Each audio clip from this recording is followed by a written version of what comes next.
जब लालू यादव सत्ता में बैठे तो लोगों ने कहा कि एक गंवार, उसके बाद राबड़ी देवी बैठी तो लोगों ने कहा कि एक अनपढ़ बैठ गया। नीतीश कुमार बताएं कि 4-4 कृषि रोड मैप के बाद एकाध मीटर 100 मीटर नया नहर बनाया गया। करते हैं हमारा सीधा संपर्क इस देश के किसानों से है, इस देश के नौजवानों से है। मेरा जो असल समस्या है सिंचाई, पढ़ाई, कमाई, दवाई, वह देखिए जनतांत्रिक लोकहित पार्टी का मैं राष्ट्रीय अध्यक्ष हूँ सत्य प्रकाश नारायण, और हमने हमेशा विकल्प की बात किया है। हम यह मानते हैं कि अब तक जो राजनीति हुआ है वो इस देश को बांटने के नाम पर हुआ है। मैकाले की जो शिक्षा नीति अंग्रेजों ने छोड़कर गया, और हमने जो हम जो स्वतंत्रता दिवस लगातार मनाते हैं कि अंग्रेज से भारत मुक्त हो गया, दरअसल मानसिकता हमारी वही है। आज हम जात धर्म पर लड़ते हैं, हिंदू मुसलमान के नाम पर लड़ते हैं, ऊंची जात छोटी जात के नाम पर लड़ते हैं। मेरा जो असल समस्या है सिंचाई, पढ़ाई, कमाई, दवाई, वह छूट गया। आज किसी भी नौजवान को इसकी चिंता नहीं। हर एक नौजवान को चिंता है कि हमारे घर में भगवा फहरे, किसी को चिंता है कि हमारे घर में इस्लामिक झंडा फहरे, किसी को यह चिंता नहीं है कि हमारे बाबूजी कैसे कमाए, हम कैसे आगे बढ़े। हम टेक्नोलॉजी के गुलाम होते जा रहे हैं, और वह टेक्नोलॉजी विदेशों की। हमारा इंजीनियर एक सैटेलाइट भी पैदा नहीं कर पाया इस देश में। तो हमारा मुद्दा सिंचाई, पढ़ाई, कमाई और दवाई है, और इसी मुद्दे को लेकर हम जनता के पास विकल्प बनने जा रहे हैं, और यह कहने जा रहे हैं कि खेती तुम्हारी पुरखों दर पुरखों की संपत्ति है। इस खेती से युवा उद्यमी, युवा किसान की ओर बढ़ो, और अपने आप को सबल बनाते हुए राष्ट्र को सबल बनाओ। परिवार सबल होगा तो समाज सबल होगा, समाज सबल होगा तो राष्ट्र सबल होगा। पार्टी किसानों और नौजवानों से सीधे संपर्क करती है।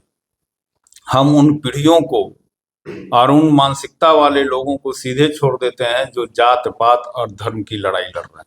इस मुद्दे पर ना कभी हमारा बयान आता है और ना कभी हम इस विषय में सोचते हैं।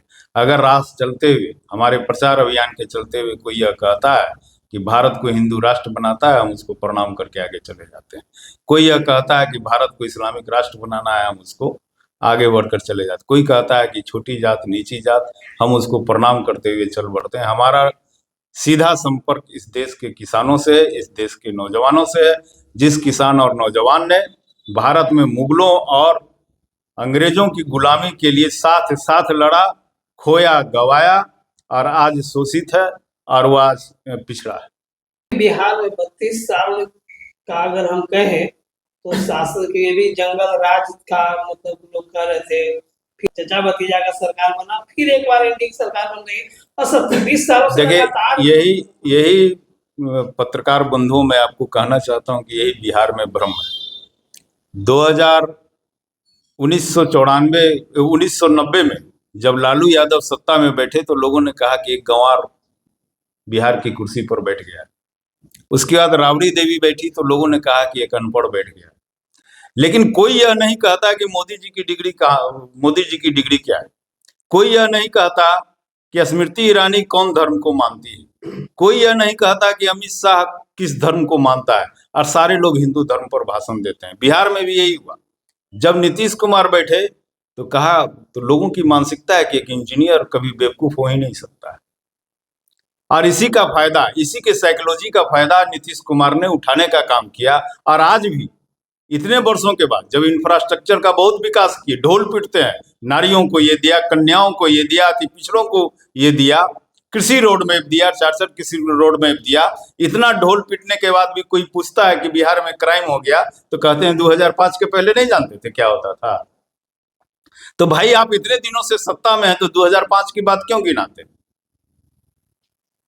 मैं तो यह कह रहा हूं कि अगर पंचवर्षीय योजनाओं का आप अध्ययन कीजिए तो जब तक सरदार पटेल और बाबा साहेब थे तब तक किसानों के लिए योजना चली, नहर बनी, और बिहार में इसका श्रेय श्री कृष्ण बाबू को जाता है। नीतीश कुमार बताएं कि 4-4 कृषि रोड मैप के बाद एकाध मीटर 100 मीटर नया नहर बनाया गया। नीतीश कुमार यह बतावें कि बिहार के किसानों का मंडी खत्म करके किसानों को लाभ कमवाए क्या। और आज बात कर रहे हैं चौथे कृषि रोड मैप के समापन के बाद कह रहे हैं कि बाजार समिति को फिर से खोलना चाहिए, तो बंद क्यों करवाया? कितनी गलतियां नीतीश कुमार करेंगे? एक इंजीनियर कितनी बड़ी गलती करेगा? पहली बार कहा कि जीतन राम मांझी को मुख्यमंत्री बनाकर हमने गलती किया, फिर कहा कि पंचायत स्तर पर शराब खुलवा के हमने गलती किया, फिर उसने कहा कि संविदा नियुक्ति करके मुखिया को टीचर बनाने का अधिकार देकर हमने गलती किया। तो कितनी बार गलती करेंगे? बाजार समिति भी, किसानों का बाजार समिति भी नीतीश कुमार ने बंद करवाया और आज खुलवाने के लिए इनको एक रोड मैप बना रहे हैं, लूट का रोड मैप बना रहे हैं। इंफ्रास्ट्रक्चर के विकास को कहते हैं कि आर्थिक विकास हो गया, रोजगार बढ़ा क्या? कोरोना के काल में 63 लाख लोग पलायन करके दूसरे राज्यों से बिहार आए। आर्थिक विकास अगर हुआ रहता तो आप बढ़ाते। वो कहते हैं कि 2005 के पहले क्या था, तो यह भी बताइए कि 2005 के पहले भारत सरकार का बजट क्या था और बिहार का बजट क्या था। 2000 और जो बुनियाद आपने इंफ्रास्ट्रक्चर का रखा, उस वक्त क्या भाजपा का वहां प्रधानमंत्री था? वहां का प्रधानमंत्री मनमोहन सिंह था, कांग्रेस का प्रधानमंत्री था। तो यह मान लेना, हमारे लोगों को यह मान लेना, हमारे मतदाताओं को यह मान लेना कि एक इंजीनियर है तो कभी बेवकूफ नहीं हो सकता है। इसी बेवकूफी, इसी साइकोलॉजी का फायदा नीतीश कुमार उठाते हैं और आज भी अपने शासन के इतने वर्षों के बाद लोगों को लालू यादव और तेजस्वी का डर दिखाते हैं। लेकिन कई लोग भी तो लगा लालू यादव में परिवारवाद का मतलब आरोप लगता है, परिवारवाद का आरोप लगता है। मैं यह कह रहा हूं कि लालू यादव साला साली से बेटा बेटी पर आ गए। यह भ्रम तो यादवों के बीच न टूटना चाहिए कि दूसरे यादव यह नेता नहीं बन पाए। अगर जात की राजनीति है तब तो लालू यादव को तो लोगों ने माइनस कर दिया और नीतीश कुमार को मुख्यमंत्री बना दिया। अब नीतीश कुमार के बाद आर्थिक विकास के लिए, नौजवानों के विकास के लिए, सिंचाई, कमाई, दवाई के विकास के लिए अब नीतीश कुमार को भी छोड़ना होगा, लालू यादव के भी परिवारवाद को छोड़ना होगा और इन दोनों राष्ट्रीय नीति को निर्धारित करने वाली कांग्रेस और भाजपा को भी छोड़कर एक नया विकल्प बनाना होगा। और वह विकल्प बिहार की धरती दे सकता है, किसी और राज्य के मतदाताओं में यह ताकत नहीं है।